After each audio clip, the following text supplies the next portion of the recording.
It was me being old and not really connected properly on the. Yeah, old school, right? I know. That's the Right, thing. right. Mhm.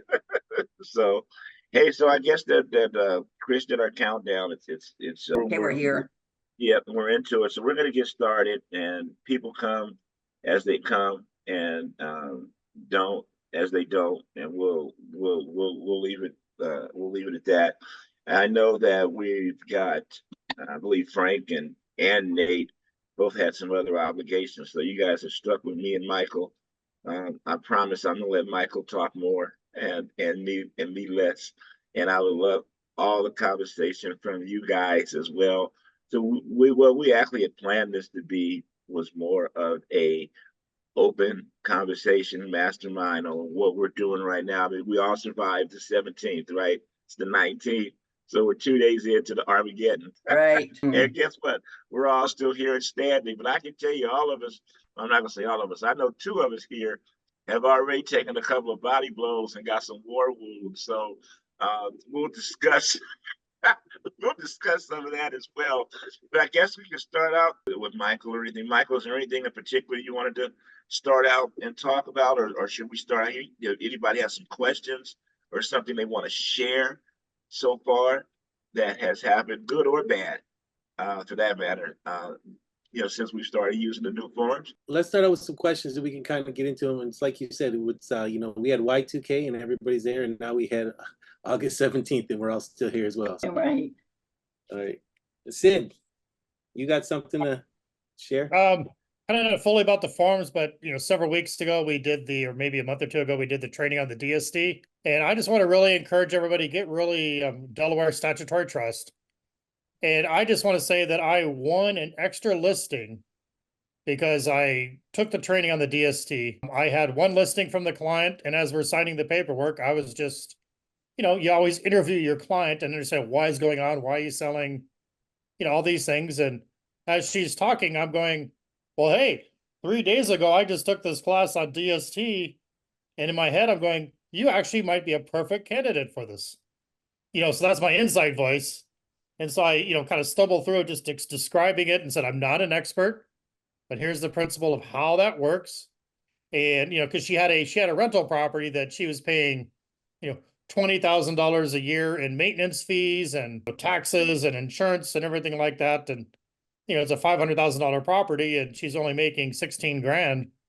And then I just said, hey, would you be interested in learning about what's called a Delaware statutory trust? So that way you can get out of the property management business and just be collecting a check in a more passive way. And she's like, yeah, I'd like to at least look at that. And I, stumbled through, just explained the basics. We set up the meeting with Doug Engel. He gave his webinar, and I now have a signed listing on her rental property because of that training. So not just one listing, but I got two. So I just want to say, keep attending these masterminds, keep sharp on your game, keep being as knowledgeable as you possibly can without being dangerous. And I'm always dangerous, but it works. And I want to encourage everybody that I've already got a nice little listing that didn't exist at all, because that's fantastic. That's a great testimony. Congratulations, Sid. Yeah. Congratulations. Yeah, good job. That shows the fruits in the follow through, right? It is. Following through with what we learn here or contacting our clients, it's always there. Great job. I think that the education part that Sid got, not only did he get educated about it, but then he applied it. We all do things and we'll get educated on certain things, learn enough of something, maybe not fully, but you learn enough to be able to, like, he's, some parts there. He's listening to his clients. How many of us, we all do it, are not necessarily listening to our client. We're listening, but we're not hearing, and then we're not, we're already thinking about what the next step is or what we're going to do next, or we're already formulating an opinion and all of that. So he actually went and got himself educated on something, recognized that this client was a possibility for that, even though he already had another listing coming that he could have just been focused on with them. And guess what? Now it turned into that for him, just for getting a little more education, just for listening to the client a little bit better, and then applying it ask him a question and then putting the client with the right professional that could then explain it for him, so he didn't have to sit around and do all of that. And next thing you know, he looks like a hero and has another listing. I applaud that, Sid. Congratulations. Thank you for sharing it. Thank you. Anybody else have anything either with something like that or just in general, or talk a little bit about we might as well get into this NARC thing. I don't know, Michael, do you yeah, jump off. And you work with a lot of these mentees as well. Yeah. So I just want to touch base, again, and get started with all of this because, as Elgin said, Nate said, Frank said, we're all saying EXP being so forward thinking, and we have these forms that they've come up with. As soon as we started hearing things, they started the training and teaching us how to do all these things. Where as a company, the information's there and we're plugging in, and the people that are coming here are plugging in. So, dealing with other agents from other companies, we're going to have to take that responsibility role of kind of teaching and training them how to get this escrow through and letting them know what's going on, so we don't have as many issues coming into our escrows, and to make sure that we have good agents that are out there, because we don't want misinformation going out. And then when we deal with our clients, they say, well, this other person has an agent and they've dealt with things this way. So have all of you worked with, seen, or been starting to use the new forms before even the 17th? Is there somebody who has had the opportunity to? Yeah. Yep. You have? Good deal. For buyers and sellers? For me, just sellers. Okay. All right. Okay. Well, that's good there. And then Gail, I know that, just to mention the form that you had mentioned earlier, one of the forms is it's called the Amendment to the Real Estate Listing Agreement that we were doing from EXP, that will let them know if you had a current listing that was set up before they started to make the changes. We were adding that in so that it would let them know, hey, the MLS, it's coming off the MLS, and we're now going to do things the new way. So yeah, and that's the one that's in SkySub. Well, there are a couple of them are in SkySub, so I'll get that over to him. And then Debbie was talking about a DMLA. Yep, that is it's not the the disclosure and modification of listing agreement. Yes, yeah, and that one is in car. So this one's car. Okay, hon. Thank you. So, yeah. Hey, you guys too. Debbie actually hit me up this morning, real quick too, that tomorrow, Tuesday, at 9 a.m. in the California auditorium, that the brokers are having an open forum. She said they're going to actually take questions. So it'll probably be a animated a class, to say the least. But 9 a.m. tomorrow, and she'll be there along with some of the other state brokers, and I'm sure that there'll be a lot of information that you'll be able to get questions. You see how good she was with us. For those of you that haven't seen it, all of you should have gotten an email from me as well. With I emailed that class out to everybody, just for those who didn't get to see it, or if you just want to have something to to reference it by again. I'm sorry, Michael, I didn't mean to jump in, but go ahead, my man. No, you're good. So then, as we're going, guys, I'm gonna kind of open this up a little bit more. Like we said, we're going to do some more mastermind, but I want to go through, now this is a experience that I went through, so I kind of want your take on how you might have handled it and where we're at, and we'll go this way. But so I had a listing, right? Signed and changed, everything was changed in the MLS. We did the forms, we had the listing the 30th of July. We get an offer, counter the offer. The offer does not come with an SPB or request for concession. They sign the counter, we open escrow, right? This was on Friday or last Thursday, so I think it was the 16th, right? 2 hours after opening escrow, I get a text from the buyer's agent. Hey, can you remind me again what the buyer's commission is? So I said, I believe it's between you and the buyer. You did not ask for a concession. We didn't. So they came back, and so she kept asking, hey, what is this? My buyer doesn't want to pay me a commission. And I said, legally, you guys are in contract. This is how we are. So the question is, right? Now, I had told her, I can go to my client, but now you're asking me, they made the decision to accept your client's offer based on the net that they were getting. So if your client wants to pay you commission, if you want commission from this deal, your client is going to have to cover that cost, or we're going to have to negotiate, because I'm not going to tell my client, hey, it's going to cost you $15,000 more to get this deal just because. Now, my question is to you, and this is what we're going to come up to in the meantime.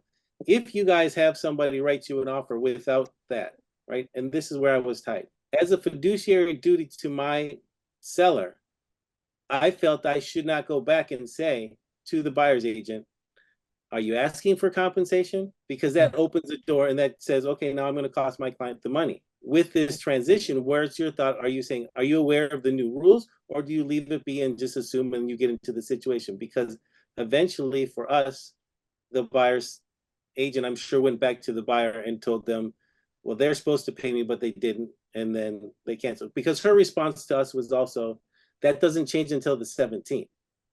And everything was done before the 17th. So that's the form, the thread, the question. I see Sid shaking his head. I would like your take on it. I'd like Aria, anybody who wants to pitch in, throw us your idea, how you're going to handle situations like this and what you think. Let anybody go first, but I have another almost very similar scenario like that. You know, I mean, yeah. If you're an agent and your head is in the sand and you're not paying attention, that really is your problem. If you're not being professional, and I am so bored with this NAR element personally, I'm just like, okay, we got it. I understand, you know, and I understand. I was talking to our managing broker, and they're like, you know, we have to do this 500 times because come after the 17th, we're going to get one of those agents that didn't attend any of these webinars. And they're like, what do you mean I don't get paid? So you did the right thing, and no, they are not. It's not, you represent the seller. Exactly. So if they do not present that, that is not your fault that they are not properly trained. Yeah. With that being said, we had a listing go live Friday night, and we got an offer this morning, and this agent was trained correctly, because in the offer, they did it all right the new way. You know, they had the offer, they had the, you know, who's paying closing costs, and also that the seller would pay the buyer's agent, you know, BAC, or, you know, whatever term we're allowed to use, you know, the 2.5 coconuts on that one. And I'm like, wow, okay, good. It's nice to see that, you know, because this is brand new. It's Monday morning. I'm still waking up, drinking my coffee. And you can see that they were correctly trained. So they were covering themselves. And I'm like, good for you that you're doing it correctly. And we are going to hear those scenarios like what you just said, that somebody has had their head in the sand, and that's not your problem, because we do represent our seller, and or we just represent our buyer. Yes.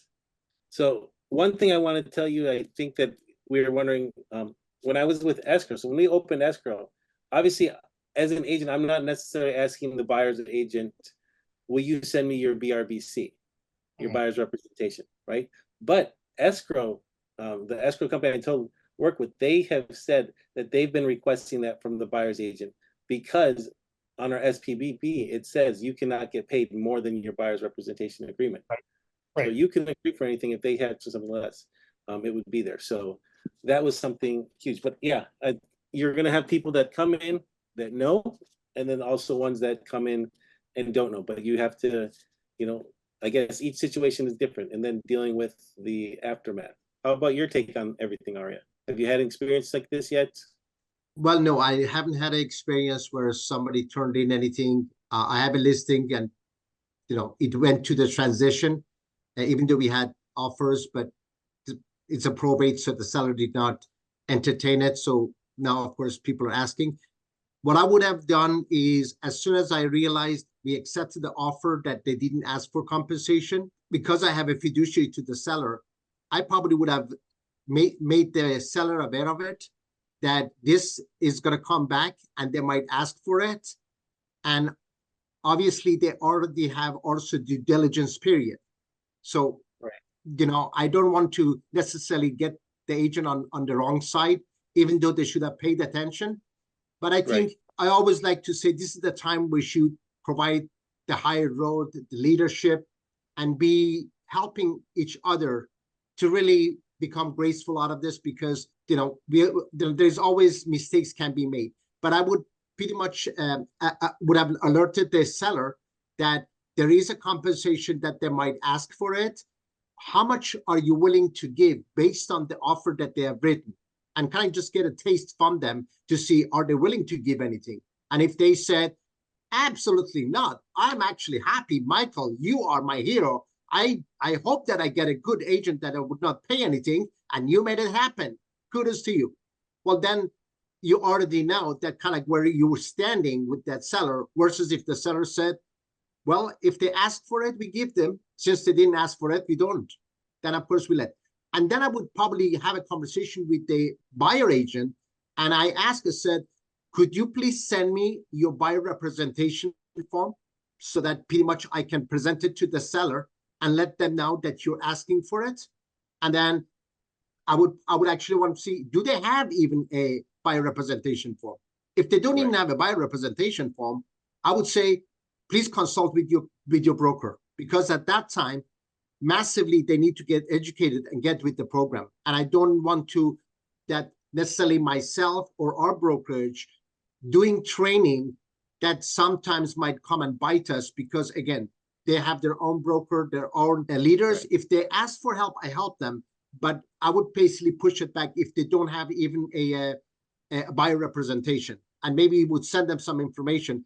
But of course, they can cancel. I mean, the buyer ultimately is the one that has to pay. And if they cannot pay, it might lead to canceling the contract. So I definitely want to be proactive with this to make sure that that doesn't happen, and I protect the deal if all possible. So that's going to be my approach, but it all depends. But it depends on also how the offer is written, because if the offer is really a strong offer, a good offer, the only thing is that the agent forgot about the commission, it's one thing. Then if there is basically an offer that pretty much, I mean, if they're asking for a 5,000 concession going into the deal, and they, pretty much have a contingency on the inspections, and during the inspection, we might have to give them another $10,000 for the dry rod or anything else that comes up. So I just want to see how certain is the deal, and what are the unknown that they might come, and we have to negotiate. And if I'm doing negotiation, I always rather do one-time negotiation once for all. Basically wrap it all up on the one negotiation, be done, versus then getting into this etching process. And then ultimately the seller will say, your net is here, we get your net sheet, and then we're doing a little bit of conversation, then the net is here. By the time we are done, pretty much they realize that, well, this was not the deal that they hoped for. So that's how I would have approached it.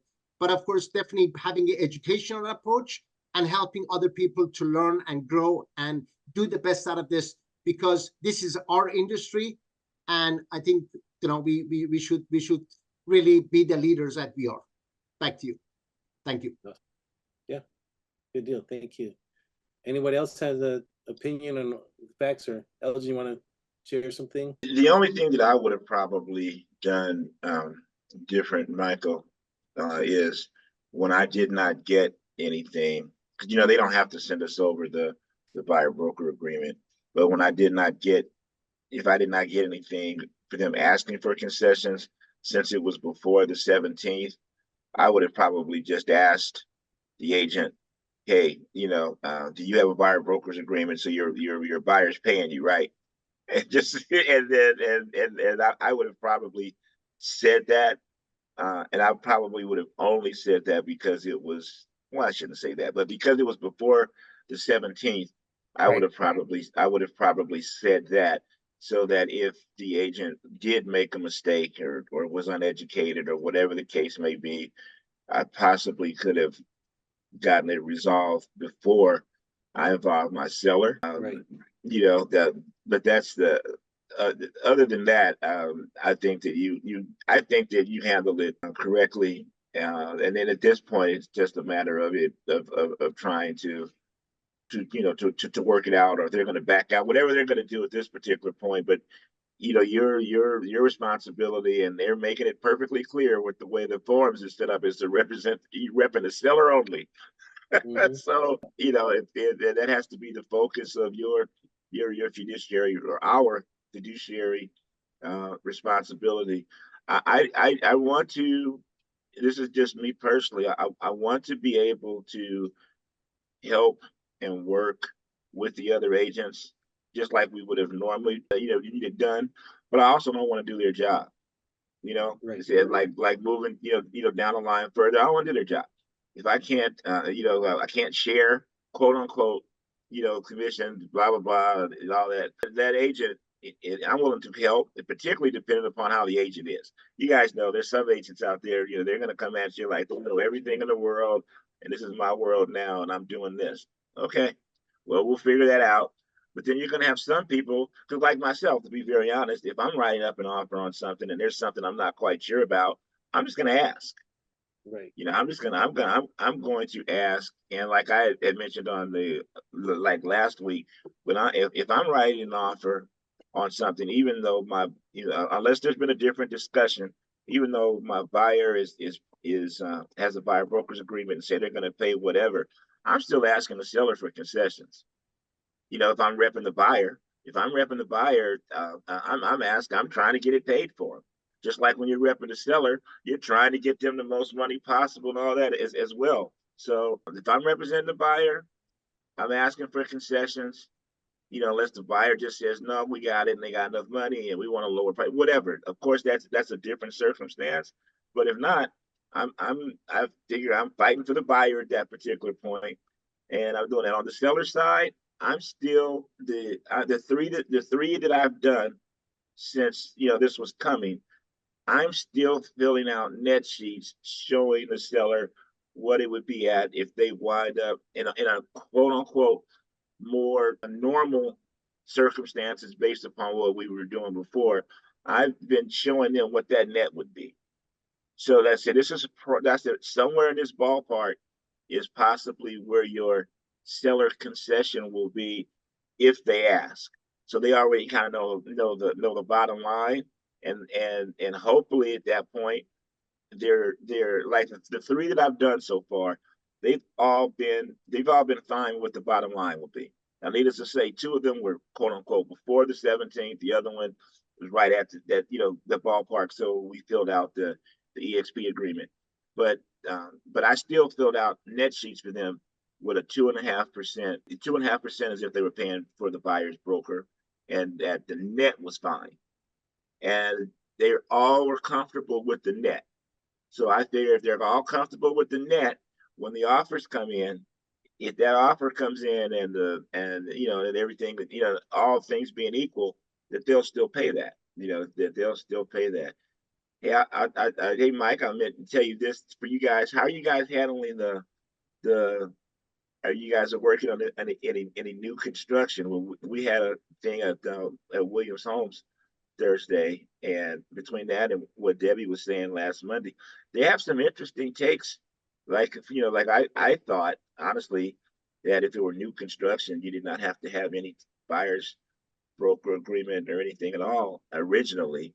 Then I heard Debbie say something different, and then we were at a new home. We were being hosted at a new home place up here, and they had Williams Homes has a whole different philosophy as well.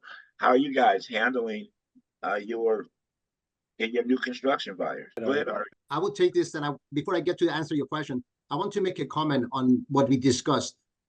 The part that is concerned me is not the agent forgot about to put their commission, ask for the commission, which that's kind of like if they're forgetting about their needs, then my question is that it's not so much about them. It's about the fact that leading into this, they knew that the change is going to come, and it's not about like, okay, 17. The timing is relevant. You should be already providing a buyer consultation. This is all about the fact that you should advocate buyers' interest, educating them, informing them, adding a value, and why a buyer wants to pay thousands of dollars to somebody says, oh, I'm going to write the offer for you.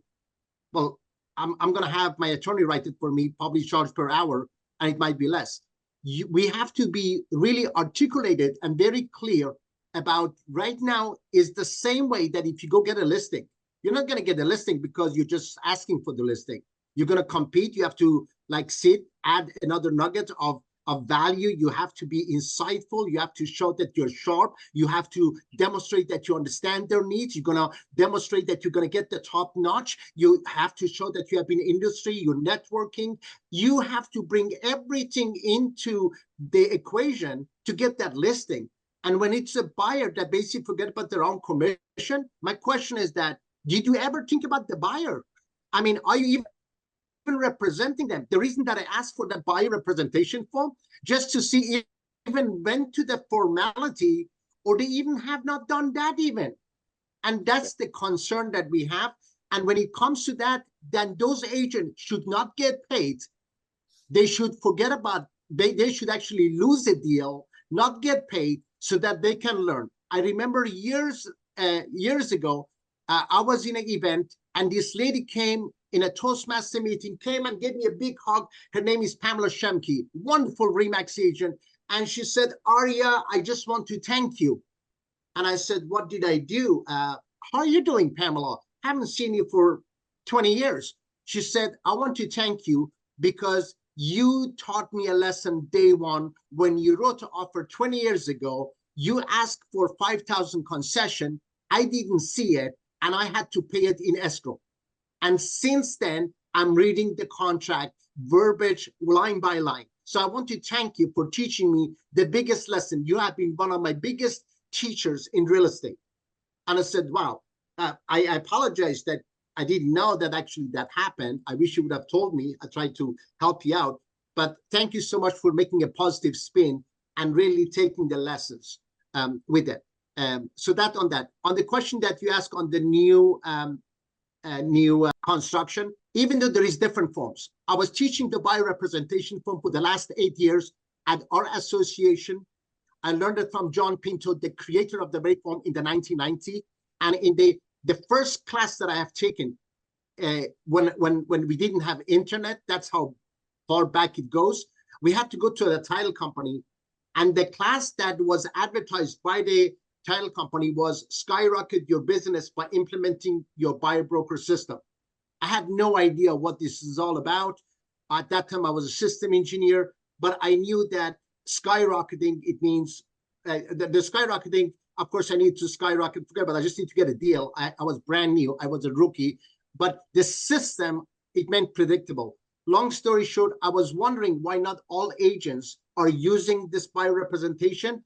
But of course, I took it to my heart. I adapted it since then. I changed it. I was teaching it at the real estate board to many agents. And what I'm saying is that there is only one thing. I don't do the 1 day, the half day, the open house. When I'm representing someone, it's the fully exclusive one.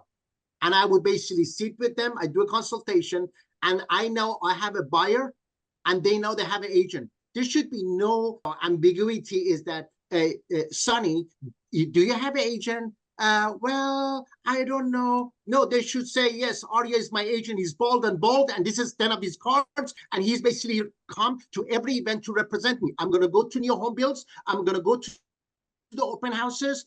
I send my client there, but not because I want to be lazy, because I don't want to be tied to their hip. I want to give them a degree of freedom. But what I'm saying is that basically you do the exclusive because this is the only one that matters. And of course, today is more than before because we need to get paid. And I don't do this for fun. Real estate is fun when it gets paid. But when it's not get paid, I want to quit. I want to look for something else. I don't know about you. I mean, I had a different career, and I was actually last week at John Maxfield for the leadership. I want to become a motivational speaker and be a person, make a difference in the world. A positive difference starts to making a difference in my life. And how can I actually be in real estate if I don't get paid? So protecting your real estate is everybody's business. And start with the exclusive buyer representation form. That's the only form that always mattered to me. That's the only form that will matter. And if you think differently, we check again in a year, in the 2, and then I think you come to that. But that make it very simple. Not to completely cut you off, Arya, I get it. But what the reason why I brought up the new construction form and what what was brought to my attention, as you know, normally when you have new construction previously, if you take the client up the first time, you sign the client in, and you get paid. So what my question was, and what I'm learning, is that, okay, if we have them sign a buyer's, an exclusive, of course, and I'm hoping everyone was doing that, an exclusive contract, the exclusive buyer's contract, is that, okay, I have to have commission in there. I have to have a value in there that they're going to pay me. So now when I go to new construction though, they're already paying me. So now if the forms are not filled out correctly or not jiving, I've got a buyer that's quote unquote committed to paying me, and I'm getting paid from the new construction as well, which is not supposed to be the way that this works. So what my question was, in talking back and forth and seeing if any of you guys are having any experience at it, is, so when we're dealing, and I'm talking new construction only, is how we properly structure that. Because what I thought initially was that new construction would be done the same. I bring my client in there for the first time. The new construction, quote unquote, calls it a referral, et cetera, et cetera. They're paying me. It's already said and done, and it's done that way. But my understanding now is that that's not completely the case. And my understanding is also that it is different from different builders. Williams Homes seems to be really progressive on the side of the agent, blah, blah, blah. But then you got somebody like Lennar that's not paying any commissions. So do we take do we take those buyers to a Lennar and somehow write them to a contract of some sort? Is that possible? Can we do that at all? And is that doing them a disjustice when they just can go to Lennar, for instance, on their own or whatever? So I guess that was not everything you said was great, especially with what one's mindset needs to be moving forward. But I just wondered if anybody has thought, or if you guys have already done, what your thoughts are on how we work it with new construction, since it, yeah, go ahead, Sid. My attitude is it's another transaction. Your job is to represent and protect the buyer. And also, new construction, they like to have their own inspector. We don't do that on our end. We bring in our own private, separate inspector. We explain to the buyer, let me tell you how many deals I've had that people have done the builder's inspector. And then when it's being sold, there's all kinds of problems. So I bring in that value to the buyer. They understand it. And I treat it that way to protect our buyer. And I think that with the new dynamic, I guess back to your question, is I think things have changed, and I think it's for the better for the buyers, because I don't like, yes, they could do all the finishes and all that kind of details on the new construction, and which is great, and have their designers work for them, of course. But you want to protect your buyer, and your job, the reason you earn your fee is you negotiate ruthlessly, at least I do, and all those details to make sure that you are covering your buyer, and our buyers always thank us afterwards for doing it correctly. So with the new norm, I think to me, it's pretty much the same thing. And I never let the new construction do their own inspectors. And, we make them fix stuff, which is, again, that's the value add. That's why they've hired us as a representative. And that's what I educate my buyers on as well. It's like, you can go to the new construction, you can sign in, and you can work exclusively with them, but let me share examples of why you don't want to do that. And then they're like, okay, yeah, I'd rather work with you. So and I get that. So, but in that case, though, that you just described, I'm assuming that under the quote unquote under the new rules, and the buyers are paying you a fee for the new construction, and the new construction is paying you a fee. How do you either? I'm not even saying justify it, but how do you maneuver through that? I would put it in your buyer representation agreement that, okay, we're working with this builder here, or we're going to be approaching this builder here. And if they do have a buyer representative concession or bonus or that's separate from your thing, just state it in your buyer representation agreement, is my opinion. Is like, here's what, here's what I'm getting paid. And also the seller is willing to pay, this concession as well. Okay, that makes sense. And I forgot one of the seminars that I was at said that as well. Similar to what you just said, Sid, just to keep that as like an exclusion, and that way you don't get caught up in that. Mike, did you Because- have something? And Yeah, with the change, that does cover you. Because right now with the change, if you have a buyer's representation agreement for 2.5 coconuts, and right now if that builder offers a separate bonus new construction agent concession, the way I understand the rules is you will not get paid that unless you state it in the correct. buyer representation agreement. That is correct. And that was one of the things they were talking about at Williams Homes. Like, and I forgot, Mike, you might remember, because there was another form that he was saying that you should have signed. And then because like right now, for instance, they got these quick move-ins or whatever, and they're paying 3% on them. They're paying 3%, and some of them, I guess, it was 3% and a bonus. And if we have a buyer broker agreement, we walk in there and it's and it's 2.5, whatever it is. That's all we're going to be. That's all they're allowed to pay us.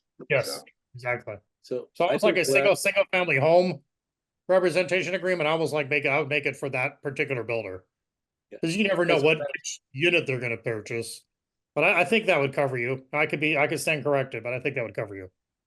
thanks, Sid. So Okay. for a particular builder, or in additional terms on your buyer's brokers, you can put terms in and exclude or whatever. But I might exclude new builds on the exclusive that I have, and then have a whole separate buyer representation for new builds.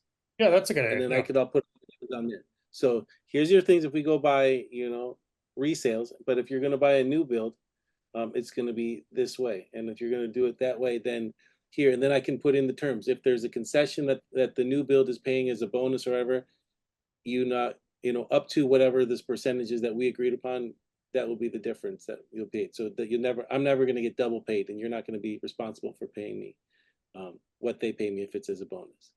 Right, but from my understanding is the buyer representation agreement, you do have to have that amount stated.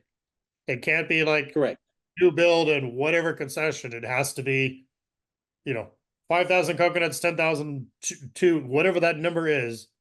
You need to be Right. specific, otherwise you will lose out. Correct. Yeah. If you don't have the right amount and they're coming in over the amount that you mentioned, if you say X and they say, well, we're willing to pay X plus 2, you're getting X. Correct. So Again, So, I'm in yeah. Oregon, so but I'm sure the rules are similar, but just to kind of clarify that. yeah. But my point was, if you're saying that, if you put X plus 2 on your agreement, and then you have to put in, just only the reason I'm saying this is because the way that they're paying is considered different as a lot of times they consider it a referral rather than compensation for a commission. So you have to word that in there to say if that part can be paid up to this, so that the seller's not responsible, only responsible for the difference if there is a difference. Right. So, okay. Aria, you wanted to? Well, I think the comment that I was making is I tried to keep my life simpler, to kind of just always go with the exclusive. By the way, double dipping, it was never allowed and it's not allowed now. So if Right. you're getting paid in one way, you would not be able, the buyer is off the hook. You cannot actually get paid by brokerage in some ways, and then also the buyer would pay you. That double dipping is never allowed. It's still the same rule applies with it.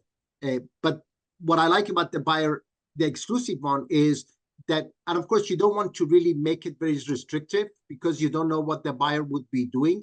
So I would be usually tying it to maybe the county that they are purchasing in, to the highest price that pretty much the lender is approved. And I leave it at that. I don't really try to just really put a lot of details in it, because the buyers, as we educate them, as we show them more properties, their plan will change. And sometimes they even buy in another county sometimes. So I I put, mine has Placer County, Sacramento County, Yolo County. These are the 2 counties that I personally go show properties. And, if I'm heavily in one area, then maybe I would give it to one of the agents. But if a buyer says, oh, I saw this home, can I see it? Yeah, of course. Let's drive there. No problem.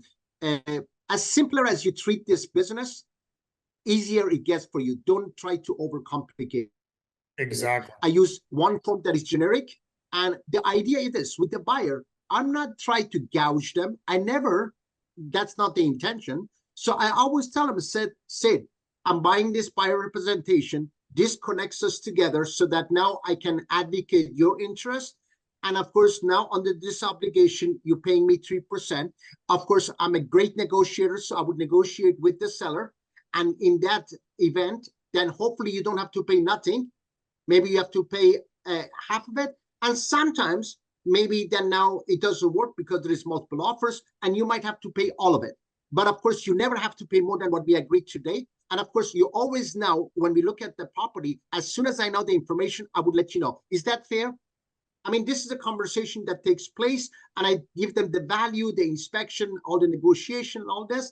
And at the end of the day, if I'm getting paid nothing at all, and I realize that Sid does not have any money, then I have him to make a decision. And I might say, Sid, they're not paying anything. I know you can only pay up to 2% because that's what the financial shows. I'm willing to do this deal for 2%.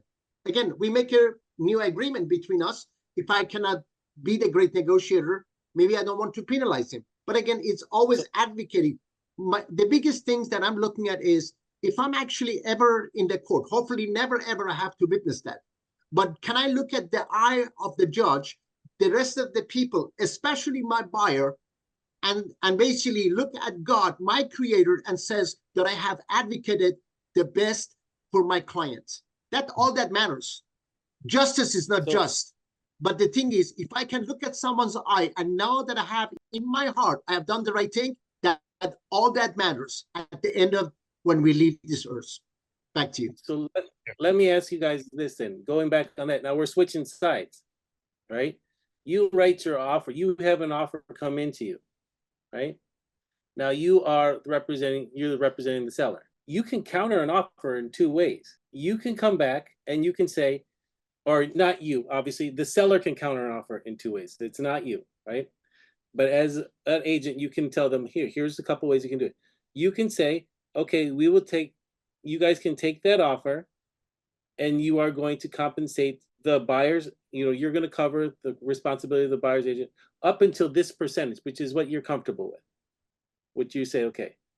Or you can say, give them, we want you to raise your offer price by X amount and offer the compensation of what they were asking. So now you have two options to deal with.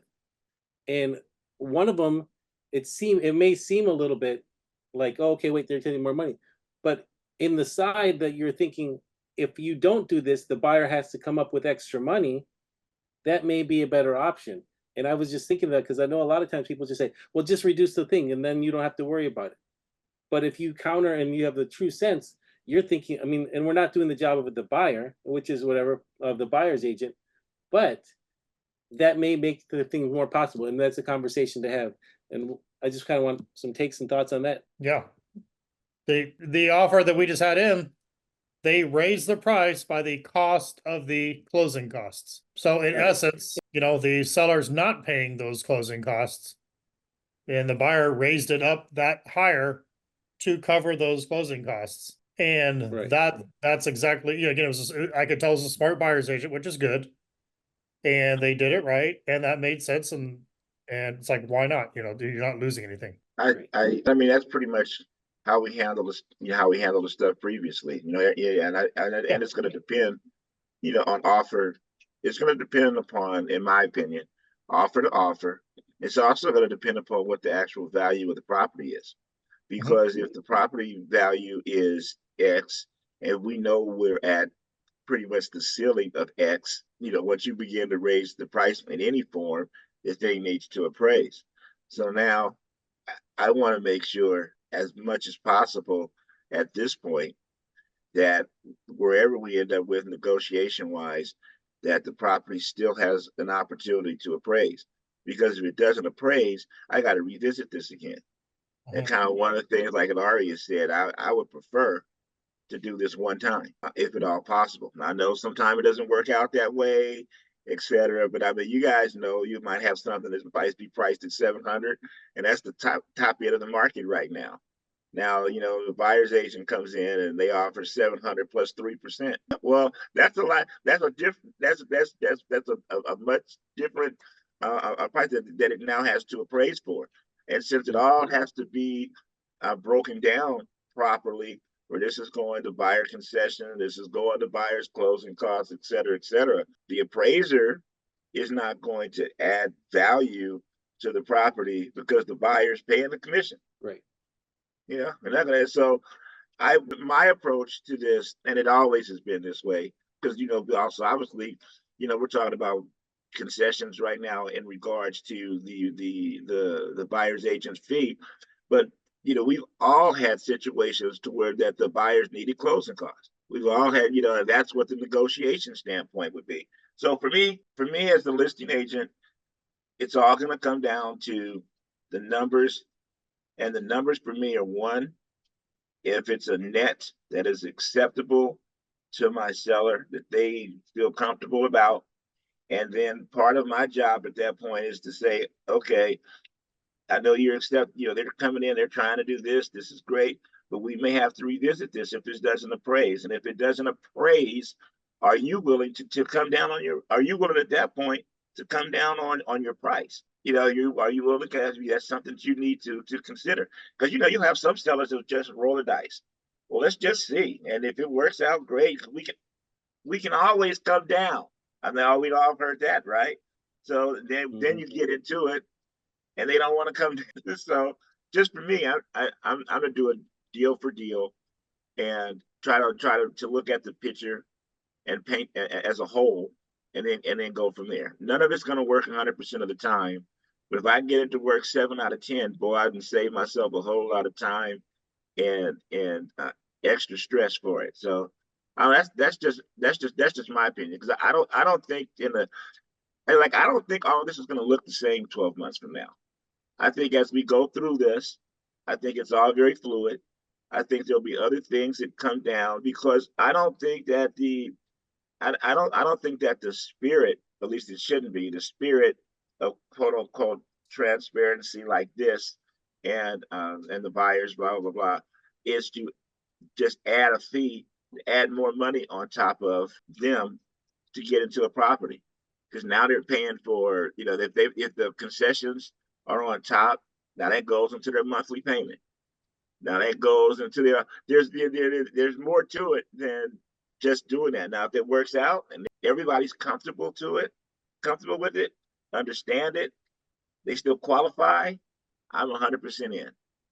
You know, because but like one of the things I always tell my buyers, I said, listen, I am not going to make one monthly payment for you ever. So you have to be comfortable with whatever that monthly payment is going to be, because you're making it. I'm not. And in the excitement of putting the deal together and getting the house, sometimes people do and think of things, and they don't think longer term on stuff. So that's just me. Those some algorithm. I know we're coming up on an hour. Does anybody have anything else they'd like to say? Anything you're hearing? Dialogues? Yes, if I may, I want to leave you with this. First, of course, to finish this conversation with something that was added, and I think this is one of the best things that got added with all this new form, is the BFPI, Buyer Financial and Personal Information. This is one of the forms that I had adapted into my practice. And what it allows me is, when I do the initial consultation, hopefully I have one of the loan partner with me. If he's there or she's there, then we do it together. But if not, that gives me an X-ray of the financial well-being of the buyer or buyers that I'm representing. So this way, I already know, do they have any extra money? Do they need concession? You know, is there any untapped resources, maybe a insurance contract that has cash value, for example, or anything? I would learn more about them than probably the lender would know, because I would be not just the realtor, I would be moving to be the lead advisor.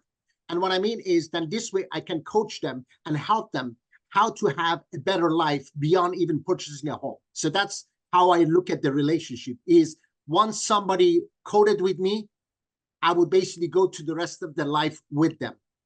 And usually that's how I treat the clients. But that for me becomes important, adapted. If you need more about it, let me know. But this is how I want you to look at all of this. This is not a crisis. This is an opportunity. This is an opportunity for us to educate the rest of the industry, because this is already should have been done decades ago. Buyer already want their own representation. This is in the 90s. They begged us to said, we want to have their own representation. We don't want that a listing agent represent us. Could you please help me? And of course, that's how the buyer representation, buyer agency came to flourish. The only thing is that we never really brought this to the full swing. And now is the time that we have to do it. And of course, then now we also have to, we no longer have the cooperation in the multiple listing service as a safety net. So now we have to go out and we have to ask. Over the years, when I ask why you're not using the buyer broker representation, most agents, they didn't know why, but it was because they already had a safety net. The commission was already protected by the cooperating multiple listing service. As a somebody who did wrote the offer, we got paid. No longer that's the case. That's why we need to become a better advocate for our clients, which is the buyers. We need to really do a consultation, and we need to list buyers the same way that we list sellers. Thank you. Back to you. That's my contribution for today. Yeah. All right. Well, thank you, Arya. I think we got some good stuff out today. I'm glad that you guys were able to share some stuff, and Elgin, I got some good pointers from you and everything. Thank you, everybody who contributed. Elgin, you have anything else? Appreciate it. Thank you, guys. Yeah. No, I think it was a great call. One thing that I will say that I did, as some of you guys probably see the video that I put out, is one thing I allowed myself to do, which I never do, but I've learned a lesson from that, is that make sure that even though there are changes, there's always changes in business life and everything else, but you run your business like a business, and don't let your business run you, because you can get caught up in all of this stuff, and you can do some things out of character, out of what your normal business would be. And I'm not talking about ethically or anything like that. I'm just talking about in general, how your dialogue with the buyers and the sellers, how you normally handle meetings, how you're thinking in advance, what you're going to do and say to an unrepresented buyer, what you're going to do and say to a listing agent, to a seller that tells you, oh, I don't have to pay commission anymore. All of that type of stuff. Prepare yourself for that. Run your business. Don't let it run you, and be okay with the outcome. You have to be okay with the outcome, because you're not gonna get them all anyway. So you might as well just work on getting the ones that fall into the system, to where you can handle it yourself and you can be comfortable with it. And that's the decision that I made from 3 mistakes that I normally don't feel I would have made last week, that I am going to continue, kind of like to those of you guys that have any sport analogies, you'll always hear about somebody. I'm that person, I feel, as far as my real estate business, that's not sped up, that dictates his own pace, and nobody can change that pace. Make sure you do that for yourselves with your business, and you're going to feel so much better, and you're not going to get overwhelmed with some of this stuff. And just know this is going to be different 6 months from now, as everyone has to do the same thing. All right. Hey, man, everybody have a good rest of your week. Thanks for coming in. I know it was a little bit of a longer call, but I hope you guys got value from it. And, everybody commit to bringing one more person next week. We're going to have some good stuff. All right. Thanks, Michael. Thanks Have for a good everybody day. sharing. Thank you, Have guys. a great day.